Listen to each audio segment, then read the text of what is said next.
Okay, well, hello everyone. Welcome back. Welcome to the current affairs of 9th July 2021. Let's have the first one. Identify the country that released a commemorative coin on the occasion of CPC centenary. What is that country? And it is Sri Lanka. Basically రీసెంట్గా శ్రీలంకకి PM అయినటువంటి గొటబయ రాజపక్ష గారు ఈ కమెమరేటివ్ coin 100 years CPC అంటే ఏంటి అని అంటే communist party of China అండి. రీసెంట్గా జూలై 1st 100 years కమెమరేటివ్ ఈవెంట్ కూడా సెలబ్రేట్ చేసుకుంది.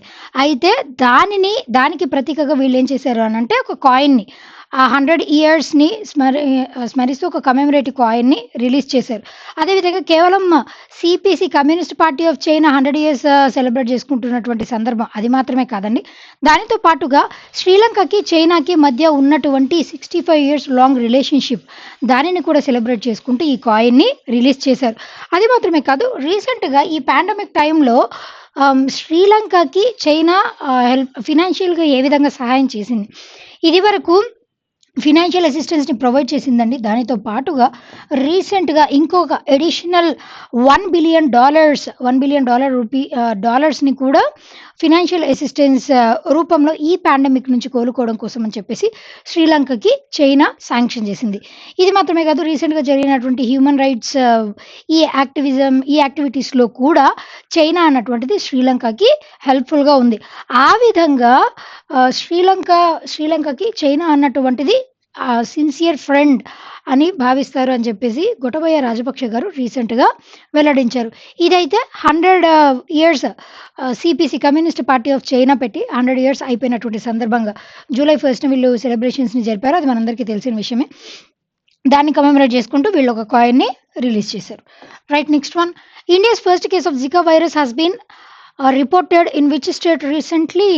వాట్ ఈస్ దట్ స్టేట్ అండి? రీసెంట్గా కేరళలోని తిరువనంతపురంలో ఒక 24-year-old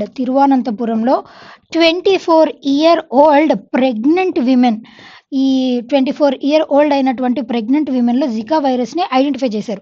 ఆవిడ బ్లడ్ శాంపిల్స్లో జికా వైరస్ పాజిటివ్ వచ్చిందండి. ఇది మాత్రమే కాదు, అండ్ ఈ జికా వైరస్ అన్నటువంటిది 13 అదర్ పర్సన్స్లో కూడా వచ్చే ఛాన్సెస్ ఉన్నాయని చెప్పేసి వాళ్ళని సస్పెక్టెడ్ జికా వైరస్ పేషెంట్స్గా గుర్తించి వాళ్ళ యొక్క బ్లడ్ శాంపిల్స్ని పూణేలో ఉన్నటువంటి నేషనల్ ఇన్స్టిట్యూట్ ఆఫ్ వైరాలజీ దీనికి పంపించారు. అసలు జికా వైరస్ అన్నటువంటి కాన్సెప్ట్ ఏంటండి? ఇదివరకు ఎప్పుడో లైక్ 1947లో దీనికి ఈ పేరు ఎలా వచ్చింది అని అంటే, జికా ఆఫ్రికన్ అడవులలో ఈ జికా అన్నటువంటిది ఒక ప్లేస్ అండి. ఆ జికా ఫారెస్ట్లో ఒక మంకీలో ఈ వైరస్ని ఐసోలేట్ చేశారు.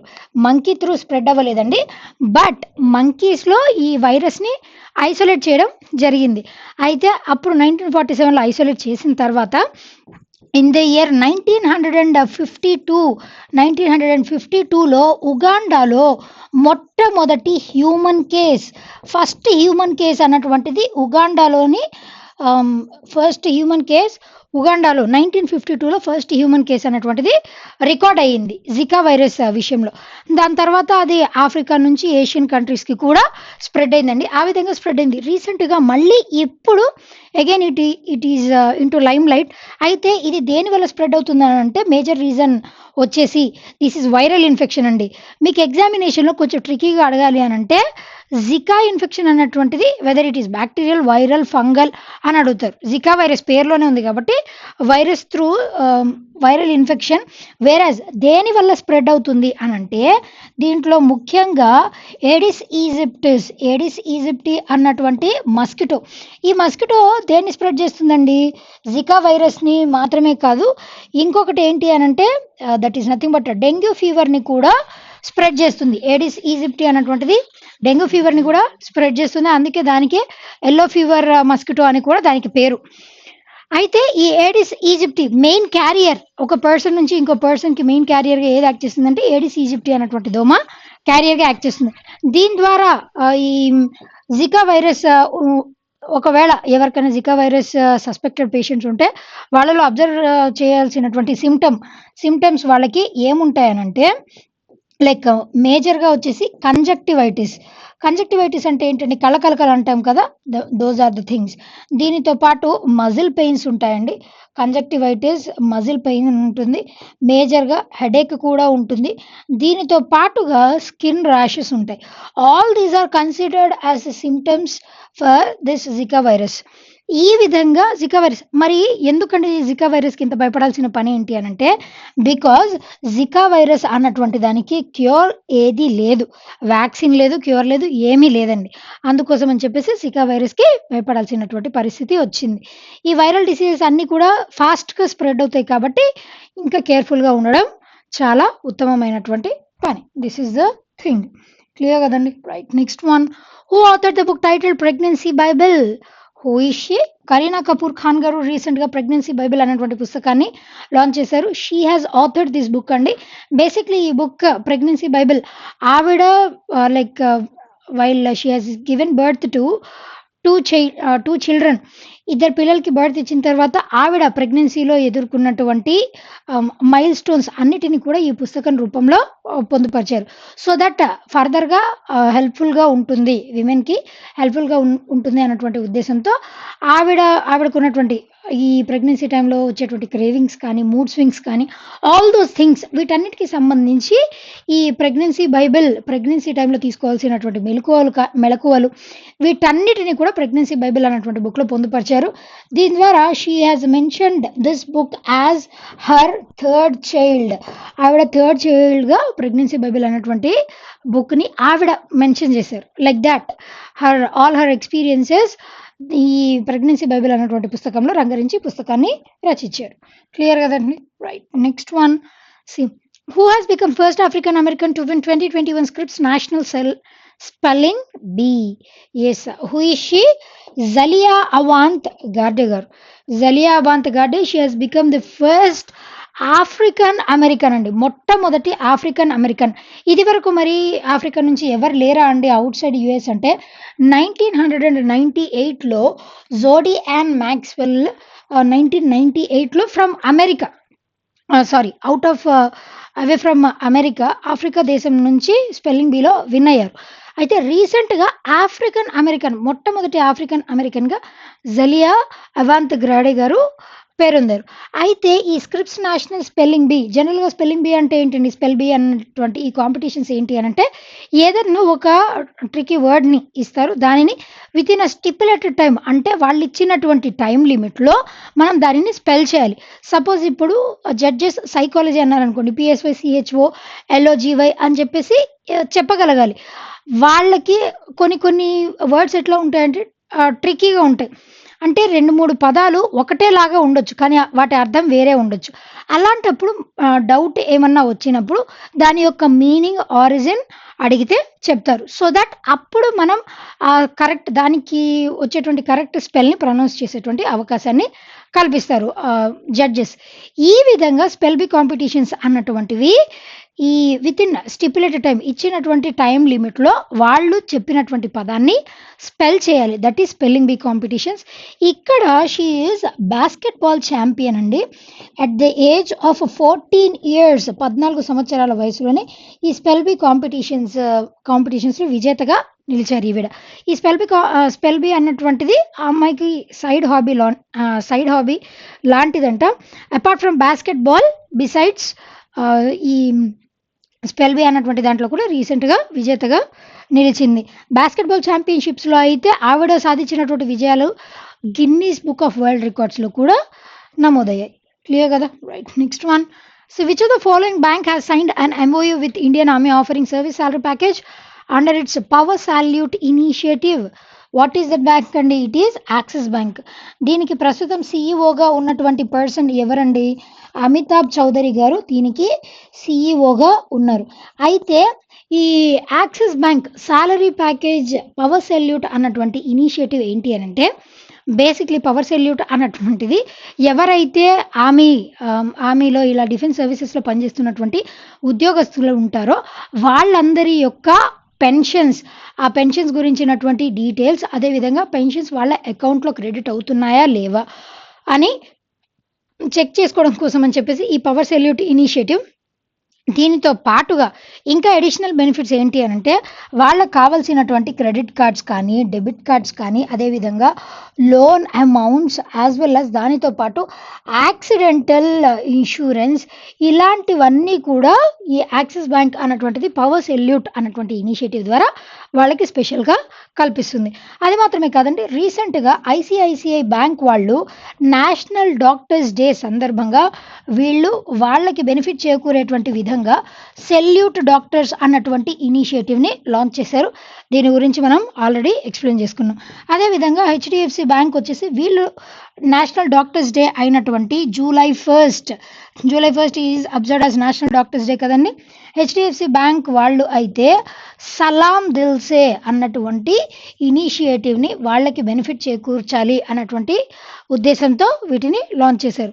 ఈ సెల్యూట్ డాక్టర్స్, సలాం దిల్ సే ఈ 2 కూడా నేషనల్ డాక్టర్స్ డే సందర్భంగా లాంచ్ చేసినటువంటి ఇనిషియేటివ్స్ అండి. వేరాజ్ యాక్సిస్ బ్యాంక్ వాళ్ళు వచ్చేసి పవర్ సెల్యూట్ అన్నటువంటిది ఏంటి అనంటే, వాళ్ళు చేసినటువంటి కాంట్రిబ్యూషన్‌కి గుర్తుగా ఈ పవర్ సెల్యూట్ అన్నటువంటి ఇనిషియేటివ్‌ని లాంచ్ చేశారు.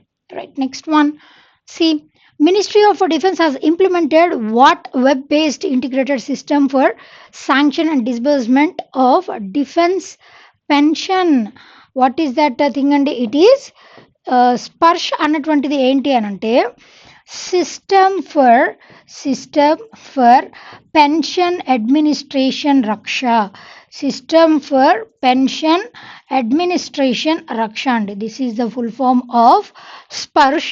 ఈ స్పర్శ్ అన్నటువంటి ఇనిషియేటివ్ ఏంటి అనంటే, ఈ డిఫెన్స్ సర్వీసెస్లో పనిచేసేటువంటి వ్యక్తులు ఎవరైతే ఉంటారో ఇన్ ద సేమ్ మేనర్ వాళ్ళు ఎలాగైతే ఇది వరకు ఇందాక చెప్పుకున్నటువంటి క్వశ్చన్లో ఎలాగైతే యాక్సిస్ బ్యాంక్ వాళ్ళు ఈ ఇనిషియేటివ్స్ని ప్రొవైడ్ చేస్తున్నారో, ఇక్కడ కూడా సేమ్ థింగ్ వీళ్ళు ఏం చేశారు అనంటే, వాళ్ళ యొక్క పెన్షన్స్ కరెక్ట్ టైంకి వాళ్ళకి శాంక్షన్ అవుతున్నాయా లేదా, అదేవిధంగా ఎంత పెన్షన్ వాళ్ళకి గ్రాంట్ అవుతుంది, ఇంకా ఫర్దర్గా వాళ్ళకి కావాల్సినటువంటి ఇంకేమైనా సర్వీసెస్ కావాలి అని అంటే ఈ మినిస్ట్రీ ఆఫ్ డిఫెన్స్ తరపు నుంచి వాళ్ళకి అందుబాటులో ఉంచుతారు.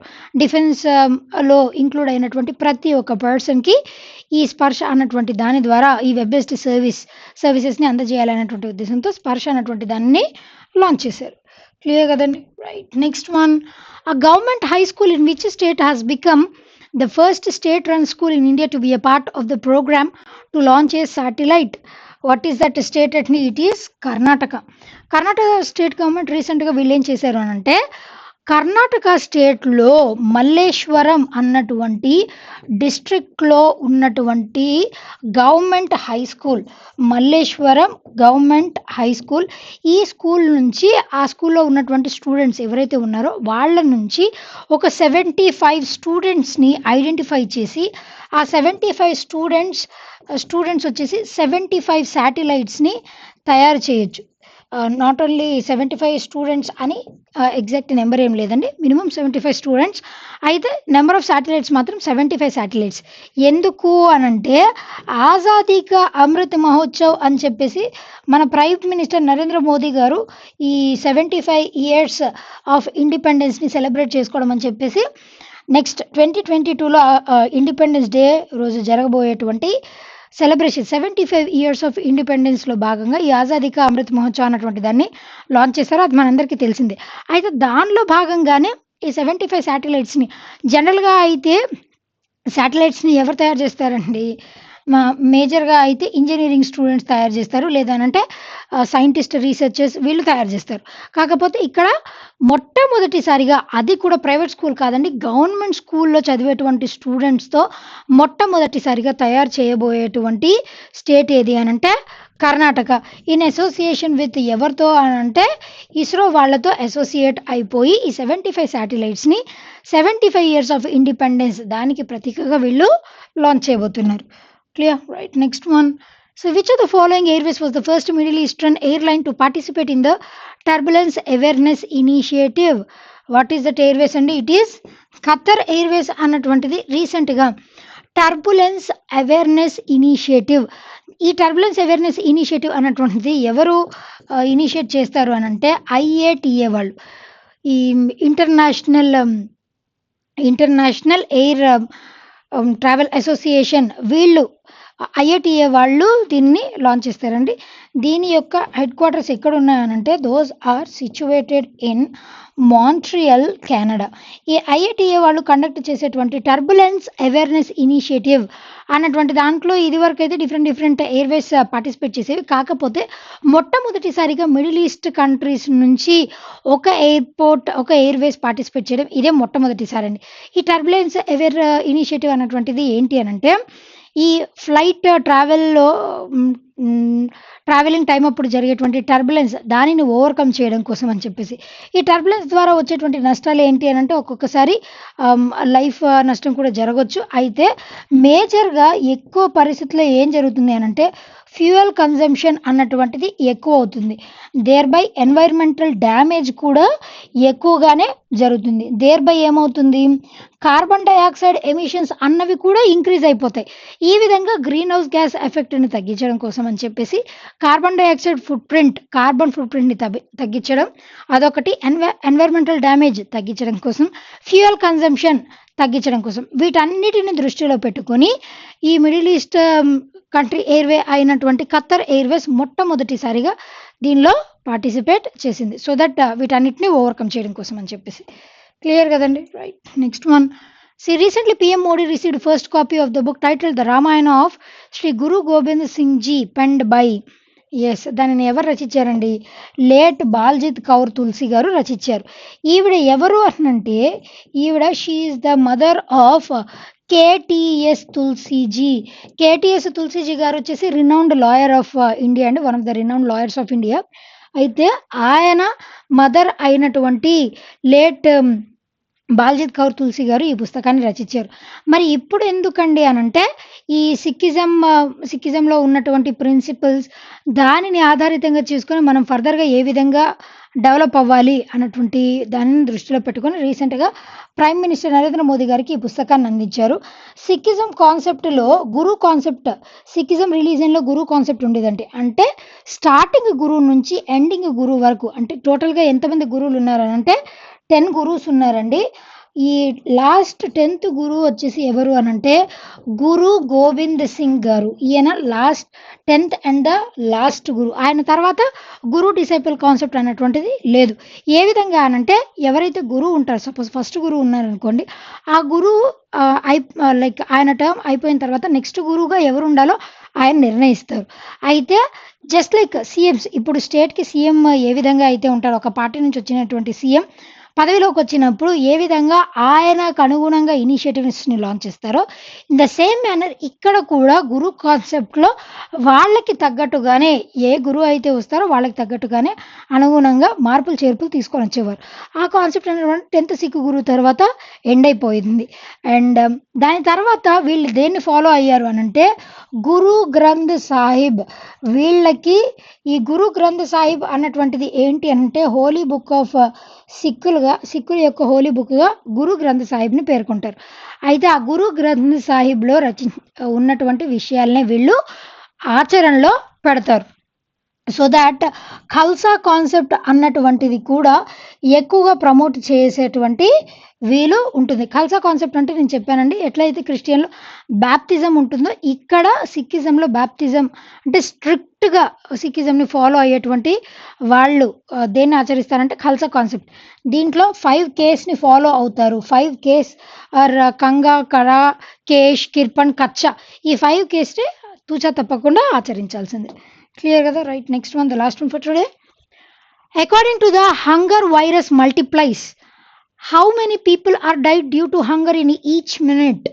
ప్రతి మినిట్కి వచ్చేసి ఎంతమంది చనిపోతున్నారు అనంటే 11 మెంబర్స్ చనిపోతున్నారంట. ఆక్స్ఫామ్ రీసెర్చ్ ఇన్స్టిట్యూట్ అండి. బేసిక్లీ ఈ ఆక్స్ఫామ్ రీసెర్చ్ ఇన్స్టిట్యూట్ దీని ద్వారా వీళ్ళు ఏం చేస్తారనంటే ఇది యాంటీ పావర్టీని ఎరాడికేట్ చేయడం కోసం అని చెప్పేసి ఏర్పాటైనటువంటి ఒక ఇనిషియేటివ్ అండి. అయితే దీని రిపోర్ట్ ప్రకారం ఏంటి అంటే రీసెంట్‌గా జరిగినటువంటి రీసెర్చ్‌లో ఈ ఆక్స్ఫామ్ వాళ్ళు రిలీజ్ చేసినటువంటి రీసెర్చ్‌లో రీసెంట్‌గా ఏం తేలింది అనంటే ప్రతి నిమిషానికి హంగర్ అన్నటువంటి కారణం వల్ల, ఆకలి వల్ల చనిపోతున్నటువంటి అది పిల్లలు కానీ, ప్రాణాలు కానీ 11 పీపుల్ చనిపోతున్నారంట. నాట్ ఓన్లీ చిల్డ్రన్ అండి, 11 పీపుల్ చనిపోతున్నారు. అదేవిధంగా ఇలాంటి కోవిడ్ పాండమిక్ కానీ, ఇతరత్ర లాక్‌డౌన్స్ కానీ, పాండమిక్ సిట్యుయేషన్స్‌లో ఎంతమంది చనిపోతున్నారంటే ప్రతి మినిట్ 7 మెంబర్స్ మాత్రమే చనిపోతున్నారండి. అంటే కంపారిటివ్‌లీ ఇలాంటి పాండమిక్ సిట్యుయేషన్స్‌తో కంపేర్ చేసినప్పుడు హంగర్ వల్ల అంటే పాండమిక్‌ని కంటే కూడా ఎక్కువగా ఎఫెక్ట్ చేస్తుంది. మన ప్రపంచాన్ని ఎక్కువగా ఎఫెక్ట్ చేస్తున్నటువంటి విషయం ఏది అనంటే హంగర్, ఆకలి అన్నటువంటి దాని వల్ల ఆకలి చావులే ఎక్కువగా ఉన్నాయి. ఇలాంటి వైరల్ డిసీజెస్ కానీ, పాండమిక్ సిట్యుయేషన్స్ కానీ, ఎకనామిక్ క్రంచ్ వల్ల కానీ. దీనివల్ల జరిగేటువంటి నష్టాల కంటే ఈ ఆకలి వల్ల జరిగేటువంటి నష్టాలే ఎక్కువున్నాయని చెప్పేసి ఆక్స్‌ఫామ్ రీసెర్చ్ ఇన్‌స్టిట్యూట్ దీని యొక్క హెడ్ క్వార్టర్స్ ఎక్కడున్నాయనంటే those are situated in Nairobi, Kenya. ఈ రీసెర్చ్ ఇన్‌స్టిట్యూట్ అనేటువంటిది రీసెంట్‌గా ఒక రిపోర్ట్‌లో వెల్లడించింది. క్లియర్ గదండీ! Right. Okay. Well that's all for today. Will be meeting again on Monday. Until then, be fit, be consistent, and thank you.